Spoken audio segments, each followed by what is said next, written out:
함께 은혜 나눌 본문 말씀은 누가복음 6장 12절부터 19절까지 말씀입니다.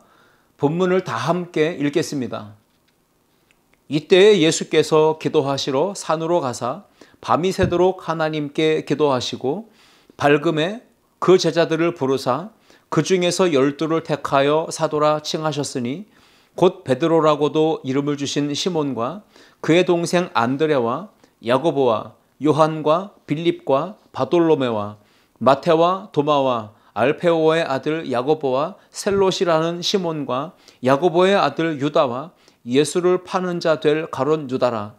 예수께서 그들과 함께 내려오사 평지에 서시니 그 제자의 많은 무리와 예수의 말씀도 듣고 병 고침을 받으려고 유대 사방과 예루살렘과 두로와 시돈의 해안으로부터 온 많은 백성도 있더라. 더러운 귀신에게 고난받는 자들도 고침을 받은지라. 온 무리가 예수를 만지려고 힘쓰니 이는 능력이 예수께로부터 나와서 모든 사람을 낫게 함이러라. 아멘. 함께 읽은 말씀을 가지고 예수님의 기도 생활, 이러한 제목으로 함께 은혜를 나누고자 합니다. 전 세계 어느 나라를 보아도 우리나라처럼 스마트폰이 대중적으로 보급된 나라 찾아보기 힘듭니다. 뿐만 아니라 인터넷이 이렇게 빠르게 접속되고 데이터를 사용할 수 있는 나라가 또 극히 드문 것 같습니다. 카페나 음식점이나 대중교통 또는 공공시설, 관공서 등등의 이 건물 안에 들어가게 되면 와이파이가 잡힙니다. 무선 와이파이가 잡히게 되면 그 건물 내에서 비밀번호를 알려주죠. 그 비밀번호를 입력하면 데이터를 자유롭게 사용할 수 있고 인터넷 접속도 원활하게 이루어질 수 있습니다.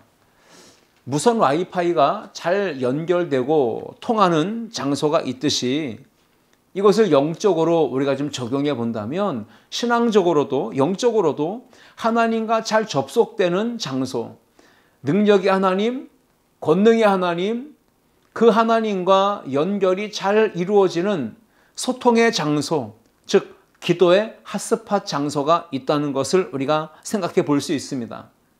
오늘 본문에 예수님은 하나님과 영적으로 더 접속하고 더 깊이 교통하시기 위해 즐겨 찾으시던 장소, 바로 기도의 핫스팟 장소가 따로 있으셨습니다.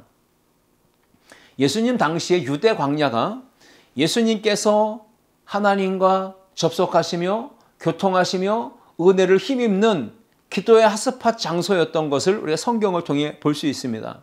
40일을 밤낮으로 하나님 앞에 기도하셨던 핫스팟 장소, 그것이 바로 유대 광야였습니다. 그 기도의 능력을 힘입은 이후 예수님은 3년 반 동안의 공생애를 시작하셨어요. 또 갈릴리 주변에 여러 산들이 있는데 그 산들 중에는 예수님께서 기도하시던 핫스팟 장소가 있었습니다. 그 중에 예루살렘의 겟세마네 동산은 특별히 예수님께서 기도하시던, 자주 찾으시던 기도의 핫스팟 장소였다라는 것이죠. 신약성경 마가복음 1장 35절에 보시면 새벽 아직도 밝기 전에 예수께서 일어나사 나가서 한적한 곳으로 가사 거기서 기도하시더니 말씀하고 있습니다. 새벽에 예수님은 한적한 곳으로 가셔서 기도하셨는데 그곳이 바로 어딜까요? 산으로 가셨다는 것이죠. 한적한 곳, 사람들이 인적이 드문 곳으로 가셔서 예수님은 기도의 핫스팟 장소에서 하나님과의 교통하시며 기도하는 시간을 가지셨다는 것입니다. 누가복음 5장 15절과 16절 말씀에도 예수의 소문이 더욱 퍼짐에 수많은 무리가 말씀도 듣고 자기 병도 고침받고자 하여 모여오되 예수는 물러가사 한적한 곳에서 기도하시니라 말씀하고 있습니다. 성경을 보면 예수님 당시에 많은 사람들은 예수님을 가리켜 랍비, 선생님이라고 불렀습니다. 왜 그랬냐면 예수님은 여러 면에서 특별히 삶에서 본을 보이셨기 때문이죠. 가정이나 일터나 사회나 또 신앙의 여러 가지 문제들로 어려움을 겪는 그 당시 수많은 백성들에게 예수님은 신앙적 하나님 나라 백성의 가치관을 가르치시며 인생의 모든 문제를 해결할 수 있는 길을 제시하셨다는 것이죠. 자세히 가르치시며 길을 인도하시는 랍비, 훌륭한 선생님이셨던 것입니다. 예수님은 당시 유대인들이 기도하는 모습을 살펴보셨습니다. 그리고 따르는 제자들의 기도하는 모습도, 그리고 내용도, 자세도 살펴보셨습니다. 그리고 잘못된 기도의 모습, 잘못된 내용, 잘못된 자세를 고쳐주시기 위해 너희는 이렇게 기도하라 말씀으로 가르쳐 주신 것이죠. 주기도문, 기도의 선생님이신 예수님께서 따르는 제자들에게 가르쳐 주셨던 기도문입니다. 기도 선생님이신 예수님께서 가르쳐 주셨던 그 기도는 그 당시에 바리새인이나 서기관이나 대제사장이나 율법사들처럼 행동은 전혀 따르지 않고 입술의 언어로 말로만 가르치는 외식적인 교훈이 아니었습니다. 예수님의 가르침, 예수님의 기도는 직접적으로 기도는 이렇게 하는 것이다 라고 몸소 본을 보여주신, 실천적으로 본을 보여주신 그런 장면들을 우리가 성경을 통해 보게 됩니다. 오늘 우리가 읽은 본문 안에서 우리는 세 가지 핵심을 찾습니다. 첫 번째는 어디서 기도하는가, 장소의 문제입니다. 두 번째는 얼마나 기도해야 되는가, 시간적인 문제입니다.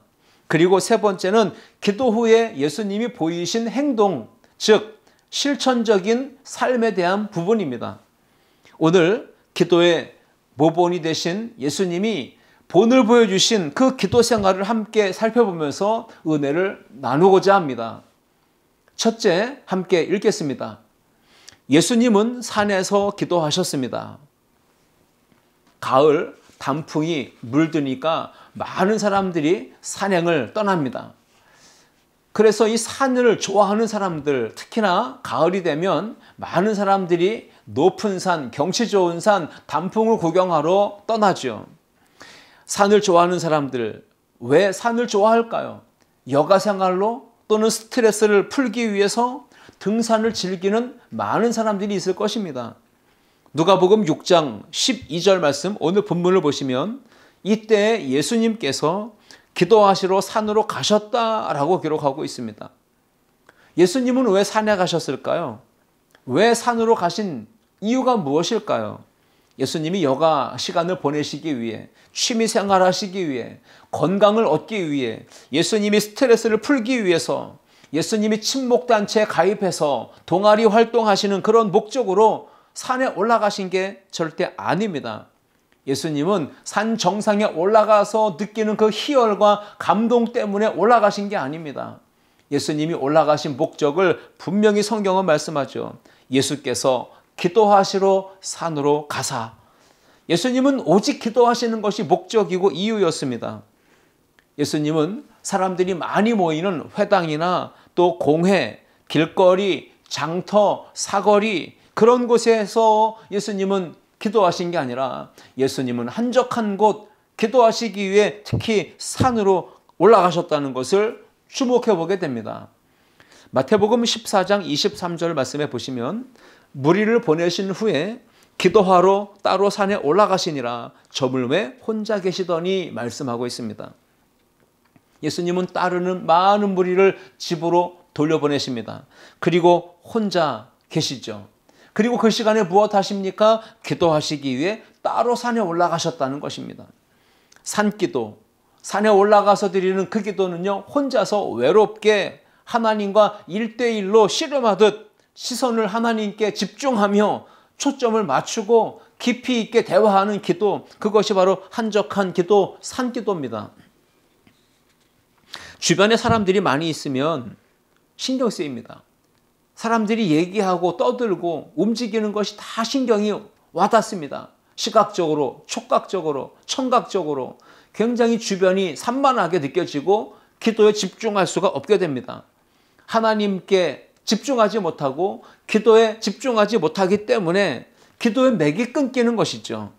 산기도는 그러한 단점들을 해소시켜 주죠. 하나님께 집중할 수 있도록, 그리고 간절하게 하나님을 찾고 하나님을 만나고 하나님만 바라보고 하나님께만 집중하여 깊이 있게 대화할 수 있는 모든 환경이 조성되기 때문에 기도의 맥이 잡힙니다. 기도줄이 잘 잡힙니다. 뜨거운 하나님의 은혜와 성령의 능력, 감동을 체험할 수 있는 특별한 은혜의 현장, 기도의 핫스팟 장소, 그것이 바로 한적한 곳, 예수님은 산으로 정하신 것입니다. 마태복음 26장 36절 말씀에 이에 예수께서 제자들과 겟세마네라 하는 곳에 이르러 제자들에게 이르시되 내가 저기 가서 기도할 동안에 너희는 여기 앉아 있으라 하시고, 예수님은 저기 가서 기도하실 때 제자들에게는 너희는 여기 앉아 있으라 말씀하셨습니다. 예수님이 말씀하신 저기는 어딜까요? 바로 겟세마네 동산이었을 것입니다. 제자들이 가까이 곁에 있으면 예수님도 기도하시며 집중하시는데 어려우셨을 것입니다. 그래서 예수님은 하나님께 집중하여 기도하시는 동안에 제자들이 가까이 오지 못하도록 하신 것입니다. 그렇다면 우리는 어떻게 기도해야 합니까? 산에 올라가서 기도해야 합니까? 그 산에 올라가기 위해서 우리는 가까운 산이든 먼 산이든 기도하기 위한 장소를 찾아야 합니까? 그 의미는 우리가 이렇게 해석해 볼 수 있겠죠. 사람들과의 관계, 사람들과의 만남, 사람들과의 거리 간격, 사람들과의 접촉과 대화를 최대한 줄이고 다 차단하고 오직 하나님께만 집중할 수 있는, 하나님과 1대1로 만나서 하나님께만 시선을 모으고 집중하여 마음을 쏟으며 기도할 수 있는 기도의 핫스팟 장소를 찾으라, 그곳에서 하나님께 나아가라, 이런 의미가 있는 것이겠죠. 예수님께서 한적한 산에 올라가셨던 목적과 이유 분명히 말씀드렸습니다. 오직 한 가지였습니다. 기도하시라. 누가복음 9장 28절 말씀에도 이 말씀을 하신 후 8일쯤 되어 예수께서 베드로와 요한과 야고보를 데리고 기도하시러 산에 올라가사 말씀하고 있습니다. 예수님은 높은 산에 올라가실 때 목적이 있으셨습니다. 경치 구경 아닙니다. 예수님은 기도하시기 위해 산에 올라가셨습니다. 예수님께서 하나님 아버지와 독대하시기 위해, 하나님 아버지와 기도로 영적으로 소통하고 교제하시기 위해, 대화하시기 위해 예수님은 기도의 핫스팟 장소로 나아가신 것입니다. 오늘 성도들도 기도의 핫스팟 장소, 하나님과 접속이 잘 이루어지는 장소, 하나님의 능력과 은혜가 신속하게 임하고 체험되는 그 현장을 찾아내야 합니다. 그리고 날마다 시간 내서 규칙적으로 우리는 예수님의 기도 생활을 본받아서 하나님 앞에 나아가는 기도의 골방, 한적한 곳, 예수님은 산으로 올라가셨고 우리도 그러한 기도의 핫스팟 장소로 나아가야 될 줄 믿습니다.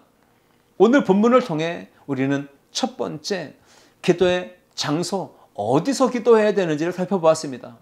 이제 우리는 기도를 얼마나 오래 해야 되는지 그 시간적인 부분을 함께 생각해 보고자 합니다. 둘째, 함께 읽겠습니다. 예수님은 밤새도록 기도하셨습니다. 예수님은 산으로 올라가셔서 밤이 새도록 하나님 앞에 집중하여 기도하셨습니다. 누가복음 6장 12절 말씀에 이때 예수께서 기도하시러 산으로 가사 밤이 새도록 하나님께 기도하시고, 밤이 새도록 철야하며 하나님 앞에 부르짖어 기도하셨다는 말씀입니다. 기도가 훈련되지 않은 사람들은 절대로 밤이 새도록 기도하는 철야 기도를 할 수가 없습니다. 하나님과 대화하는 그 기도 시간이 길 수가 없습니다.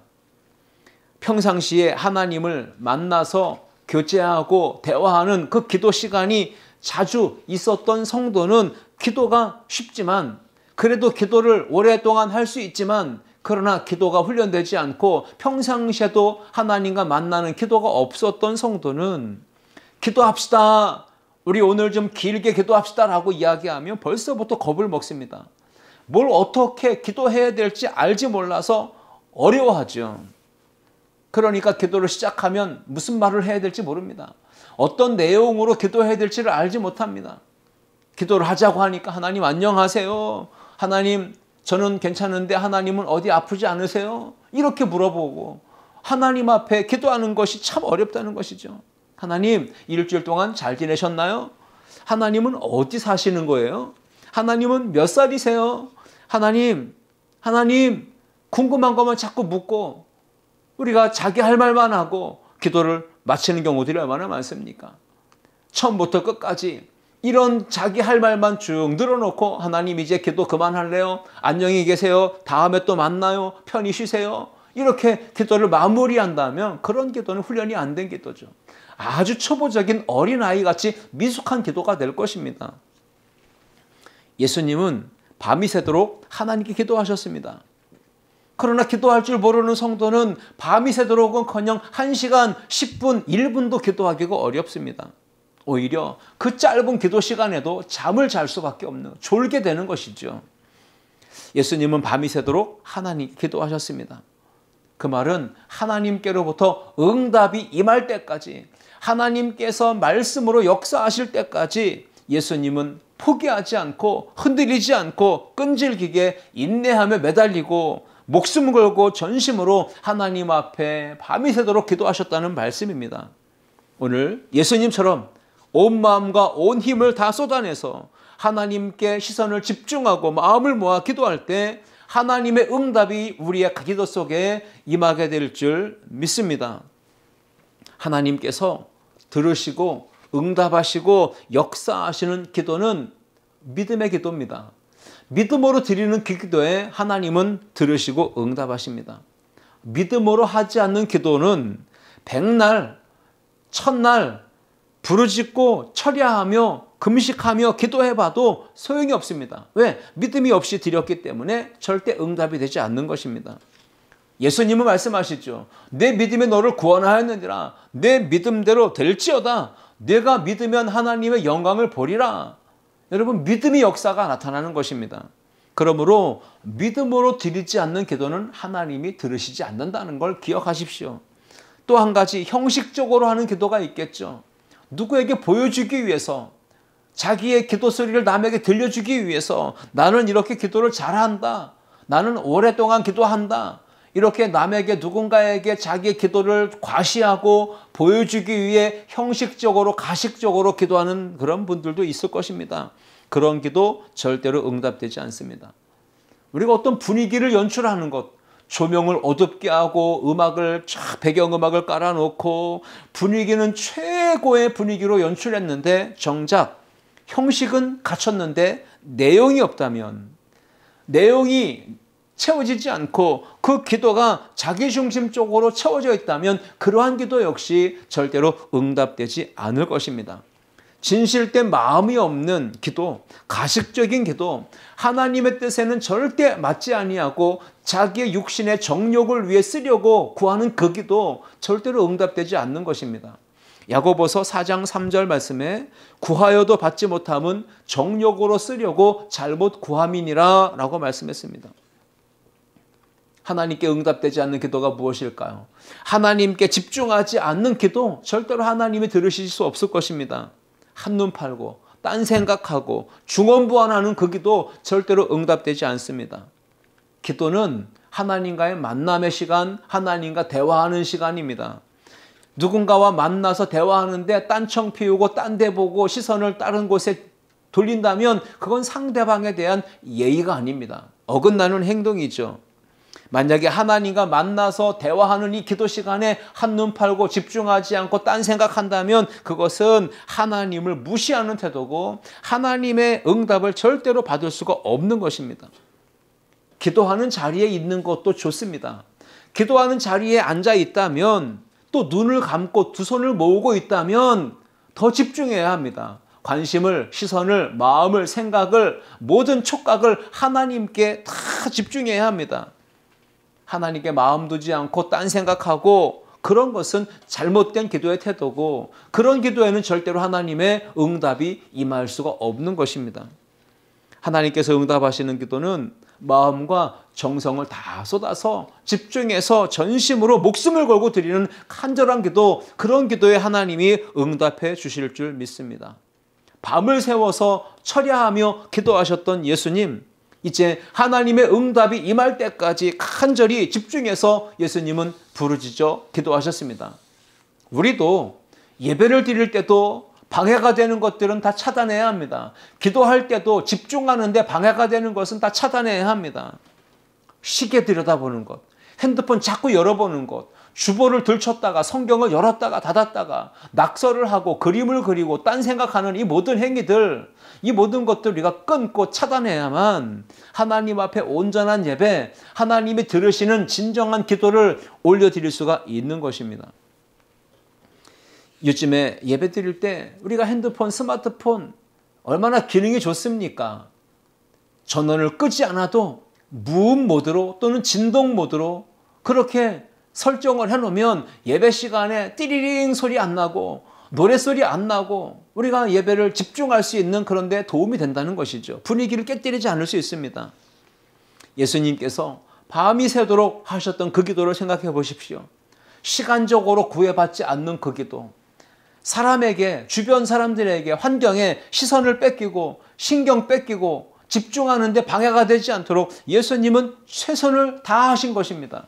오직 하나님께만 집중해서 하나님이 응답이 임할 때까지 인내하며 전심으로 목숨 걸고 간절하게 드리는 그 기도, 우리도 그 기도를 본받아야 될 줄 믿습니다. 예수님의 기도 생활이야말로 우리 모든 성도들의 기도 생활의 모범이십니다. 초대교회 성도들은 어떻게 기도했을까요? 성령 충만, 은혜 충만, 말씀 충만 하기 위해서, 하나님의 응답을 체험하기 위해서 그들은 마음을 모았고 뜻을 모았고 오직 기도하는 일에 힘을 다 쏟아서 집중했다고 성경은 기록합니다. 사도행전 1장 14절 말씀입니다. 여자들과 예수의 어머니 마리아와 예수의 아우들과 더불어 마음을 같이하여 오로지 기도에 힘쓰더라. 여러분, 오로지 기도에 힘썼습니다. 다른 것에 시간, 마음, 관심 뺏기지 않고 오로지 집중하여 하나님께 기도하는데 힘썼다는 것입니다. 더불어 마음을 같이하여, 공동체의 기도가 또 중요하고 개인적으로도 한적한 곳에서 예수님처럼 산에서 기도의 핫스팟 장소에서 기도하는 것도 필요한 것입니다. 골로새서 4장 2절 말씀 보시면 기도를 계속하고 기도에 감사함으로 깨어있으라 권면하고 있습니다. 기도는 정한 시간, 정한 장소에서 쉬지 말고 끈질기게 인내하며 해야 합니다. 만약에 기도하는 시간이 끝이 났다 할지라도 우리는 그 기도의 연장선에서 기도하는 마음으로 학업의 자리에 또 직장의 일터에 그곳에 들어가야 합니다. 열심히 내게 주어진 삶의 자리를 살아가야 합니다. 어떻게 해요? 기도하는 마음과 자세로. 하나님께 늘 집중하고 하나님을 의지하며 하나님의 은혜, 도우심을 힘입는 그 마음으로 우리는 기도의 삶을 살아가야 합니다. 항상 기뻐하고 범사에 감사하고 쉬지 말고 기도하는 우리 아름다운 성도들 모두가 될 수 있기를 주님의 이름으로 축원합니다. 셋째, 함께 읽겠습니다. 예수님은 응답받고 사역하셨습니다. 예수님은 한적한 곳으로 가셔서 밤이 새도록 하나님 앞에 부르짖어 기도하셨습니다. 누가복음 6장 12절, 이때에 예수께서 기도하시러 산으로 가사 밤이 새도록 하나님께 기도하시고, 그렇습니다. 하나님 앞에 응답 받을 때까지 기도하셨습니다. 그리고 응답이 임한 이후에 예수님은 행동으로 옮기신 것이죠. 마음에 계획하셨던 중요한 일과 그 사역들, 그것들이 이제 행동으로 옮기시는 거죠. 올바른 기도는 뭡니까? 예수님이 보여주신 대로 먼저 어떤 행동을 한 다음에 그 다음에 기도하는 게 아니라 어떤 행동을 하기 전에 먼저 기도하는 것입니다. 어떤 일을, 어떤 것을 선택하기 전에 먼저 하나님 앞에 기도하고 그리고 선택하고 그리고 결정하고 행동으로 옮기는 것, 이것이 바로 예수님이 보여주신 기도의 올바른 모습입니다. 예수님은 기도가 모든 일보다 우선되어야 하고 최우선, 가장 먼저 해야 될 일임을 우리에게 가르쳐 주신 것입니다. 그것도 직접 본을 보여주신 것이죠. 복음서를 보면 예수님은 언제나 어떤 일을 앞두시고 또 어떤 선택과 중요한 결정을 앞두시고 항상 먼저 기도하셨습니다. 예수님은 언제나 하나님 아버지로부터 기도의 응답을 받으신 후에 그 다음에 하루의 일과를, 어떤 중요한 역사를 행하셨던 것이죠. 12 제자를 선택하시고 부르시는 그 중대한 사역을 앞두셨을 때 예수님은 오늘 본문처럼 전날 밤이 새도록 하나님 앞에 산으로 올라가서 집중하여 기도하셨던 것입니다. 누가복음 6장 13절 말씀. 밝음에 그 제자들을 부르사 그 중에서 12를 택하여 사도라 칭하셨으니, 밤이 새도록 기도하셨고 날이 밝으니까 예수님은 하나님의 응답을 품고 내려가셔서 12명의 제자를 택하시고 부르셨다는 것입니다.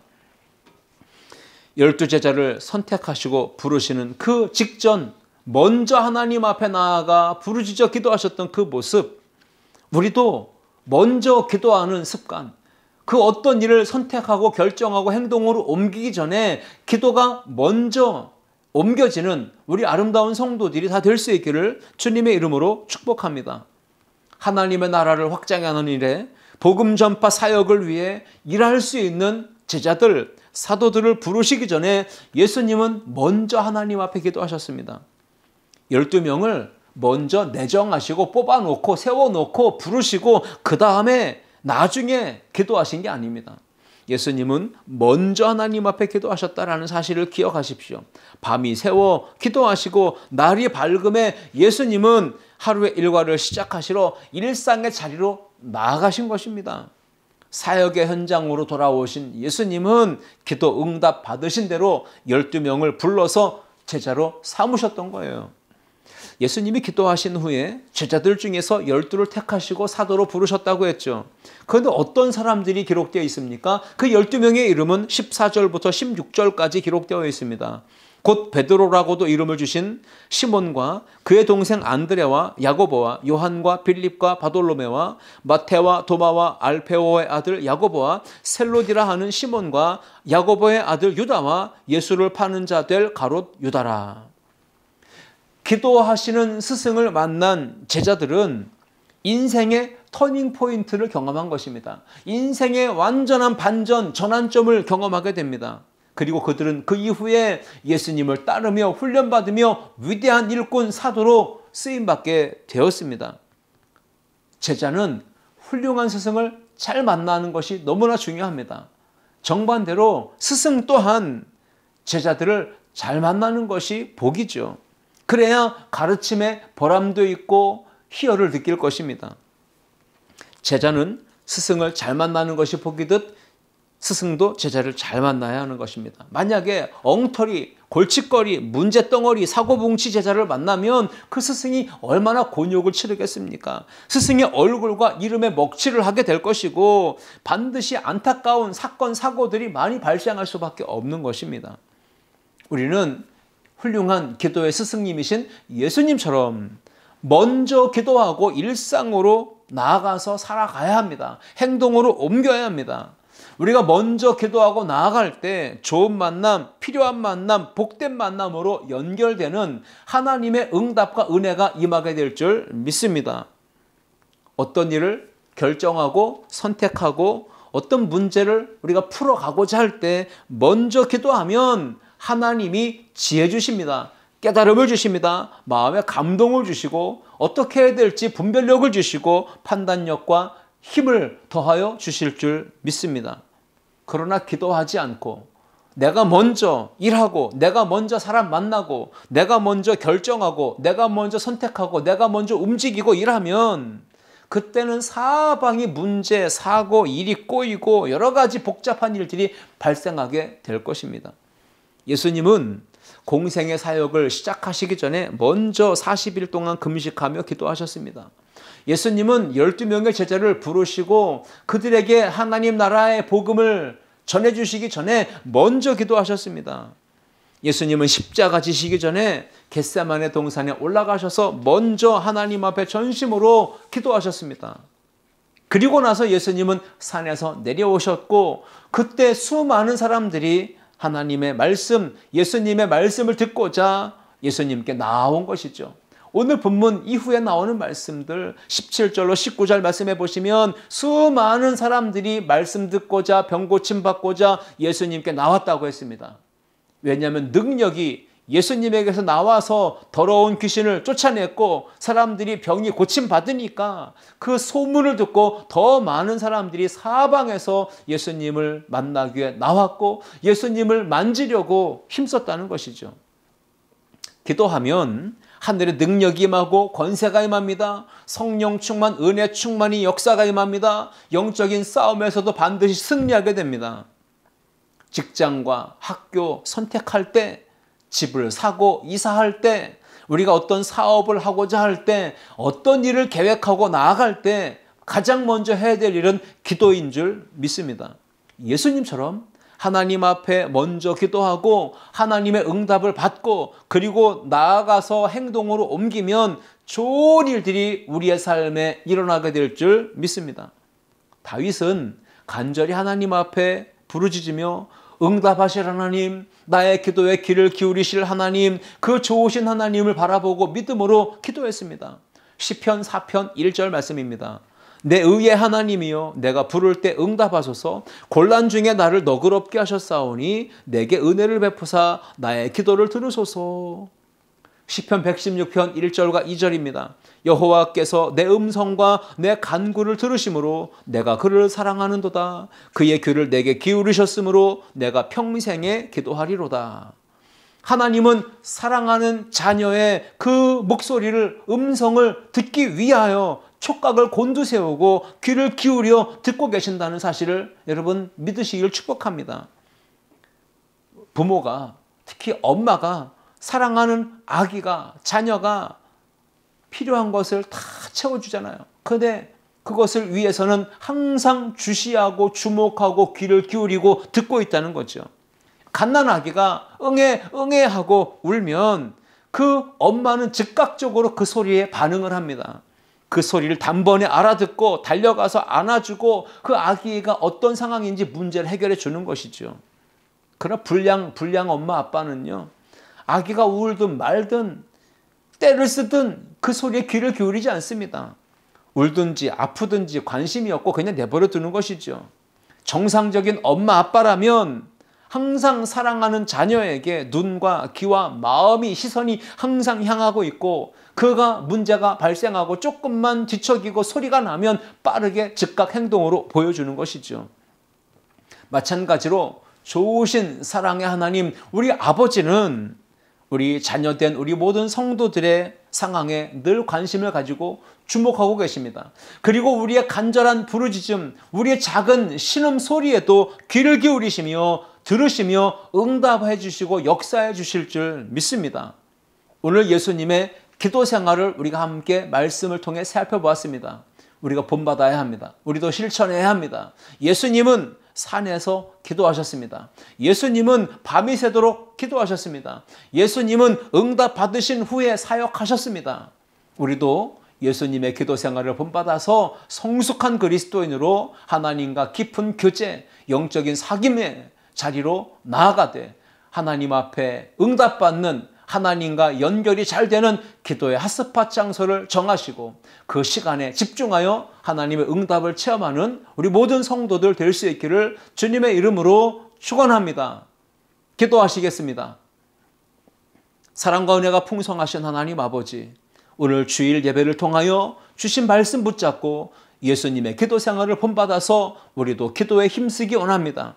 예수님처럼 한적한 곳 산으로 올라가 기도의 핫스팟 장소에서 우리도 기도하게 도와주시옵소서. 예수님처럼 밤이 새도록 오래도록 하나님 앞에 집중하여 응답이 올 때까지 우리가 기도하는 일에 집중하도록 도와주옵소서. 우리가 하나님의 말씀 듣고 응답받고 감동을 받은 이후에 우리가 일하며 행동하며 우리의 삶을 살아갈 수 있도록 우선순위를 뒤바꾸지 않는 우리 믿음의 사람들 되게 하여 주옵소서. 이 한 주간도 은혜와 사랑으로 승리케 하실 줄 믿사오며 예수님의 이름으로 기도하옵나이다. 아멘.